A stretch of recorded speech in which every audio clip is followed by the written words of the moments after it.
लद्दाख के मेरे भाइयों और बहनों, आज बड़े दुखी हृदय के साथ आपसे रूबरू होना पड़ रहा है।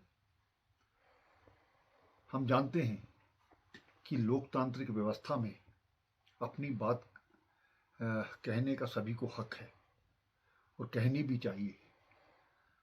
लेकिन कुछ दिनों से जिस प्रकार से हम जानते हैं, लद्दाख में एक अनशन रखा गया और हम चाहते हैं कि अनशन एक लोकतांत्रिक व्यवस्था का एक पार्ट है।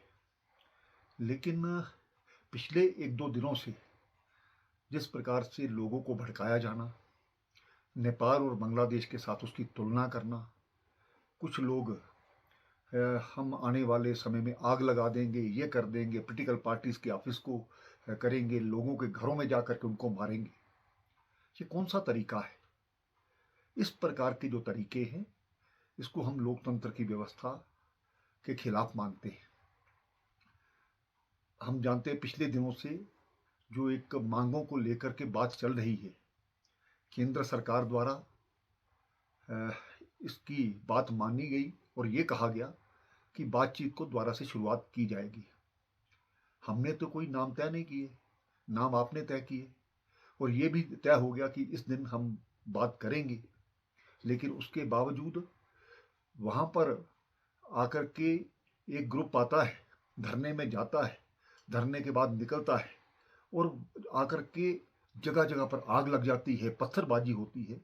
ये लद्दाख की परंपरा नहीं है। मुझे आशा ही नहीं पूर्ण विश्वास है कि जो लोग इसके पीछे हैं उनकी जांच तो की ही जाएगी, लेकिन वो इस लद्दाख के शांति व्यवस्था को खराब करने के लिए आए हैं, यहाँ का माहौल खराब करने के लिए आए। जो आज कुछ जाने गई हैं वो उसके जिम्मेवार हैं। इस प्रकार के लोगों को बर्दाश्त नहीं किया जा सकता। मैं एक बार ये जो लोग भड़का रहे थे, मैं शांति व्यवस्था की दोबारा से अपील करता हूँ और जिन लोगों ने आज के इस सभी व्यवस्था को खराब करने के लिए ये कोशिश की, जब हमने सुबह यहाँ पर सीआरपी पुलिस को डिप्लॉय किया था, सिर्फ ठीक है एक बंद का आह्वान किया गया उस व्यवस्था को बनाने के लिए, लॉ एंड ऑर्डर रखने के लिए।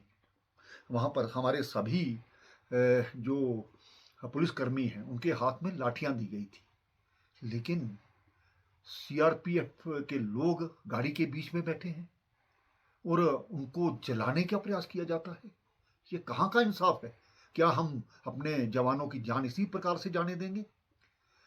उसके बाद कुछ लोग डायरेक्टर जनरल पुलिस, जो कि यहाँ की लॉ एंड ऑर्डर को मेंटेन रखते हैं, कई वर्षों से यहाँ पर सेवा का काम कर रहे हैं, उनकी गाड़ी पर बड़े बड़े पत्थर मारे जाना, ये कहाँ का इंसाफ है?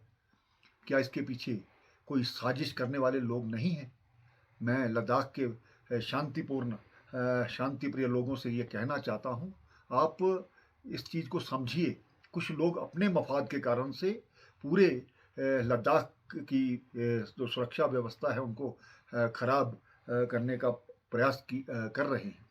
मैं लद्दाख की जनता के साथ हूँ, मैं लद्दाख के नौजवानों के साथ हूँ और लद्दाख के नौजवान जब भी मुझसे मिलने आते हैं, मैंने कभी किसी को मना नहीं किया। और जिस प्रकार से उनके भविष्य की हम बात सोच रहे हैं, चाहे वो टूरिज़्म के माध्यम से, चाहे वो एजुकेशन के माध्यम से या हेल्थ के माध्यम से, और नई नई नौकरियों का यहाँ पर नोटिफिकेशन जारी हो रही है। कुछ लोग चाहते हैं कि कोई भी व्यक्ति यहाँ पर नौकरियों में ना जाए, उनका रिकॉर्ड ख़राब किया जाए, उनका फ्यूचर ख़राब किया जाए।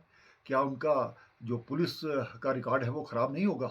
इस चीज़ को समझने की ज़रूरत है।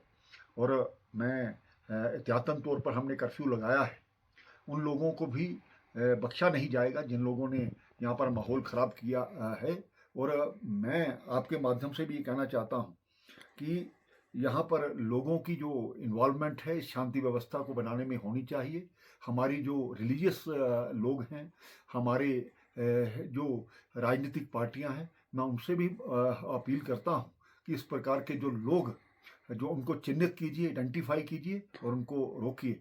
आओ हम सब मिलजुल करके लद्दाख में एक शांतिपूर्ण व्यवस्था को कायम करें। जो एहतियातन थोड़ा कर्फ्यू लगाया गया है, जो लोग इसमें जिन्होंने जानें गंवाई हैं उनके परिवार के प्रति संवेदना व्यक्त करता हूँ। लेकिन आइंदा इस प्रकार से ये सभी चीज़ें इसके लिए की गई ताकि और ज़्यादा यहाँ पर कैजुअलिटी करने का जो प्रयास किया जा रहा था उसको हमने रोका है। बहुत बहुत धन्यवाद। हम सब इसके बारे में सोचें और लद्दाख की शांति व्यवस्था बनाए रखें। धन्यवाद।